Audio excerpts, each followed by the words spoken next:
TTD బోర్డులో కానీ ఎక్కడైనా సరే ధర్మ ప్రచారానికి ఇంత ఖర్చు చేయాలనేటువంటి నిధులు ఉన్నాయి. ఒక 10% తీస్తున్నారు. ప్రతి దేవాలయాల నుంచి, హిందూ దేవాలయాల నుంచి, అంటే ఏ గ్రేడ్ బి గ్రేడ్ దేవాలయాల నుంచి నాకు తెలుసున్నటువంటి వాళ్ళు తయారు చేసుకున్న చట్టంలో ఒక అంశం ఏంటంటే 10% తీసి CGF కామన్ గుడ్ ఫండ్ అని, సర్వశ్రేయోనిధి అని దానికి పంపించాలని.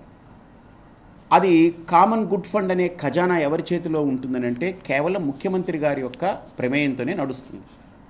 అంటే ముఖ్యమంత్రి గారి యొక్క అధీనంలో కామన్ గుడ్ ఫండ్ అనేటువంటిది ఉంటుంది. వారు దేనికి శాంక్షన్ చేస్తే దానికి వెళ్తుంది.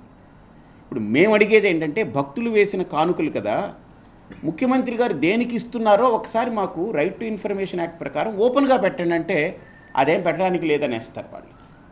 ఈ భక్తులు వేసిన డబ్బుల్ని భక్తులు అడుగుతున్నప్పుడు మీరు ఎందుకు పెట్టడానికి లేదు? ఇదేం ప్రభుత్వం డబ్బు కాదు. ప్రభుత్వం కామన్ గుడ్ ఫండ్కి ఏమీ ఇవ్వదు. ఇది కామన్ గుడ్ ఫండ్ యొక్క వ్యవస్థ ఇలా నడుస్తూ ఉంది. ఈ కామన్ గుడ్ ఫండ్ నుంచి ధూపదీప నైవేద్యాలకి నోచుకొని 13,000 దేవాలయాలు ఉన్నాయి.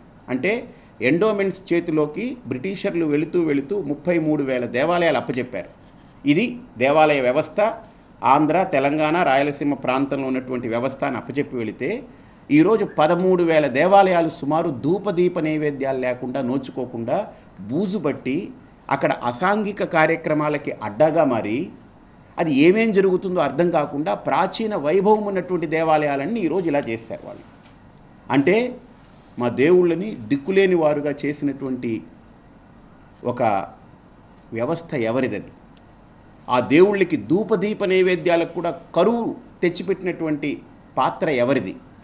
ఎండోమెంట్స్ చేతిలో రాకముందు అన్ని దేవాలయాలు అద్భుతంగా ఉన్నాయి, 33,000 దేవాలయాలు. ఈరోజు 13,000 దేవాలయాలు ఎందుకు? ఇది దివాళు కోరుతనం కాదా? ఇది ప్రభుత్వం.